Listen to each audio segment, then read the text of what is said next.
Purulia, rugged, beautiful and virgin, nearly untouched by modernization.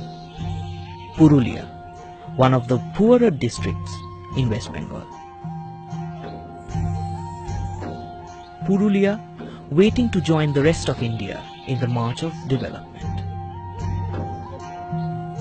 Nestling at the foothills of the Ajodhya range in Purulia are three little hamlets, Sojakhuli, Bakakhuli and Noyakhuli, which together form the village of Panri. Here, people live primitive lives without electricity and other basic amenities. They had to be content with a single crop harvest from 6 to 7 bighas of land. The rest of the land goes uncultivated due to lack of water. After the paddy is harvested in the month of Agrahayan, the fields lie barren and parched till the onset of the next monsoon. The women go to the forest in search of other resources and come back with timber to be sold in the nearby market. After sunset, they cook and the children study with the help of kerosene lamps. For generations, the villagers have been trapped in a vicious cycle of poverty. The one factor that could turn their lives around was electricity. This would get them power to challenge the darkness, power to bring water to their drying fields, power to increase their income. The project Light a Home was initiated by Shri Shri Rural Development Program in the year 2012. Its aim is to take clean and affordable lighting to 1 million rural households. In West Bengal, our targeted districts were Purulia, Bardhaman and the Sundarbans. So after our field officers did some preliminary surveys, we distributed solar lamps and provided solar grids in several places. My first acquaintance with Panri was in the year 2013 on Republic Day when we went there to distribute solar lamps. The very next year, 2014, we set up a water filtration plant there. And by April 2015, we had installed a solar grid which supplied electricity to 86 homes and generated total 11 kilowatts of power. Thus began the first buzz of modernization.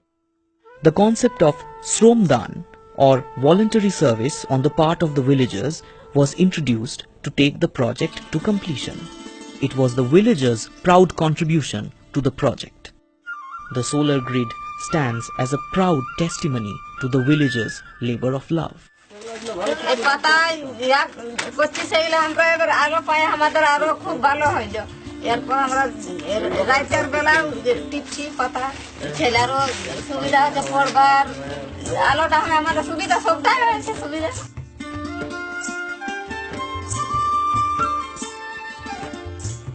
The rhythm of life began to change slowly.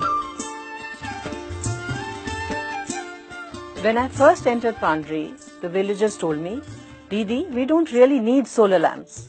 We rise with the sun and we sleep when the sun sleeps. What we really need is food. The paddy that we grow gives us food only for about half the year." It struck me then that what was really needed here were income generating schemes which would improve the standard of living of these people and also prevent them from cutting down the trees in the surrounding forests. A new enclosure was built for a 5 horsepower solar pump. The pump is operated 6 hours a day. The lake water is pumped up to irrigate 50 bighas of land. The land that used to remain barren for half the year will now bear exotic crops. The villagers can take these crops to the city to tap markets hitherto unknown to them. The aims of this project are manifold. First, to provide clean and green energy to a community which has been deprived of basic amenities for very long.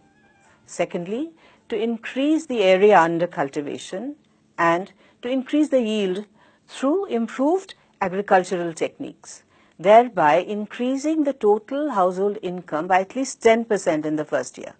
And most importantly, to empower the community, especially the women, through entrepreneurial ventures which are built into the project.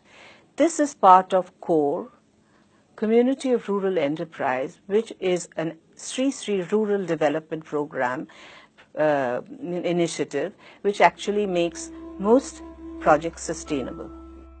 Even though outsiders have gently blown the winds of change, the villagers' active participation is required to make the change permanent.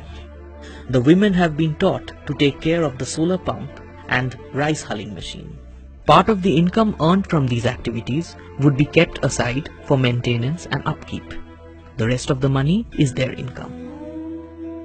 To ensure a happy mind in a healthy body, training programs like Nabochetona Shibirs and Shastha Jagruti Yojana are held in the community. Through these Shibirs, promising young men and women with leadership qualities are identified and given training in management and technical skills under the CORE program. These rural managers will keep the project running as SSRDP moves on to other villages. 1,100 households have been identified in the vicinity, and there are thousands such villages in the eastern zone which could benefit from such projects. Art of Living, with its rural development arm, Sri Sri Rural Development Program Trust, is especially recognized for its mobilization programs and its presence in about 50,000 villages all over India. My appeal to corporates is that please support such projects and make the dreams of these villagers a reality. Sunlight shines on Purulia, waiting to be tapped. Water smiles in the lake, eager to be pumped. The dry land pines to be drenched by the water. SSRDP connects the sun, the land and the water. The sky smiles as the winds of change blow over Purulia.